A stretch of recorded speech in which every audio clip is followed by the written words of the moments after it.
在第一阶段联署的时候，它其实叫提议；第二阶段叫联署。领衔人与被捕领衔人必须是第一阶段的提议人之一。所有的提议人都必须涉及满4个月，无论你是签了3000份，被户政事务所查到，他一样会剔除。所以这第一阶段谁来领衔就很重要。台湾的民主在野党要学着做在野党，执政党要学着做执政党。那既然执政党不学着做执政党，那在野党就要学着做在野党，让他们变在野党。这个就是在野党的工作，台湾才能拨乱反正。蓝白两党重整旗鼓之后，我相信对民进党发动的大罢免部分会有一定程度的对抗的力量，慢慢集结起来。民进党要把整个战场一分为2，有进攻区跟防守区。进攻区当然就是以老柯为主，防守区是以吴思瑶为核心，战场切割的非常的明确。民进党的行政资源明确的要砸在防守区，完全不演了。所以这是一个巨大的问题啊。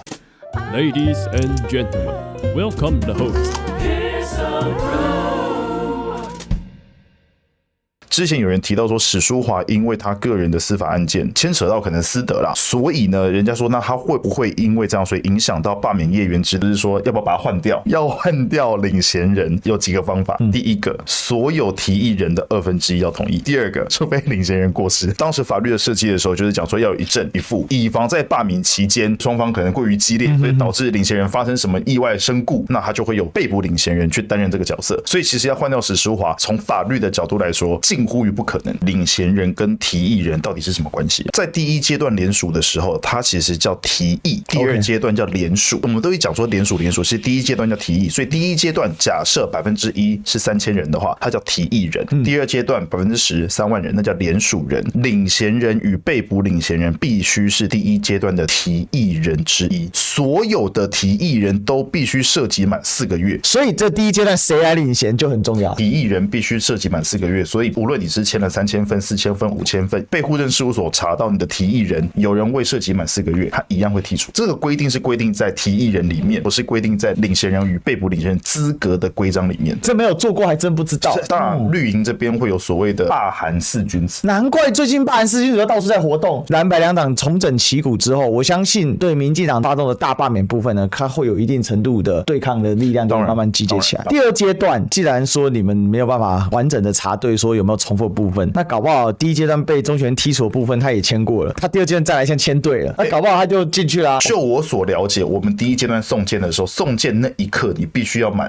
第二阶段送件那是已经是可能100天以后的事情，是他一定满4个月。如果我现在没有联署的资格，但是也许我会有最后6个月以后的投票的资格，也有可能可以参与到第二阶段。你的涉及的时间是什么时候？跟你送件的时间是什么时候？罢免国民党的那些团体，他们说他们1、2阶一起签，那你2阶的格式都没有，你怎么签？所以第一种可能是他们提前拿到2阶的格式，但是他们发现好像这个讲法会被骂，所以罢免王宏威的团队，他们现在讲的是2阶叫意向书。我第一阶段讲意向书的时候，我被骂说偷个资、办++9，各种调侃、数落、嘲讽都有。我当时想的方法很简单，是因为我希望到2月1号，当我想要被罢免的那个对象，他符合了法定的被罢免资格，我再来签。简单讲啦，我自己对得起良心就好了。所以就是说，他们现在2阶段玩的也叫意向书啦。当时怎么笑我们的？拜托，麻烦把目标转移到罢免王宏威团队，好吧？偷个资嘛。所以为什么这次3预算他们会想要大罢免的关键就在这里嘛？因为你砍了那个业务费，事实上断了他的现金流。没错，就他们啥事不做，总要有钱进来，他们员工才能动嘛。这是我们很辛苦的地方嘛。如果我们要借路权的话，路权一次的押金3万块，2个礼拜后才会退回来。假设我每一天都要固定在一个地方合法申请路权摆摊，我光申请路权我就要先一笔50万现金在口袋里，然后让他反复的在里面跑。一个身份证字号1个月只能申请1次，我还要准备14个人头，我哪来的人哪来的钱啊？那我们在这个格局之下呢，赖清德是不管这些东西，不管不顾，他还是依然要发动这个大罢免的部分。赖清德在最后关键时刻会大登场。他们现在讲的是，民进党要把整个战场一分为2，有进攻区跟防守区。进攻区当然就是以老柯为主，进攻区要罢免在野党立委的。同样的，切开来的那个叫防守区，是以吴思瑶为核心。吴思瑶现在是要被罢免绿营立法委员的头头，所以无论是吴思瑶还是总统府出来说的是赖清德的大登场，他只会出现在民进党要被罢免的选区，比如说吴思瑶、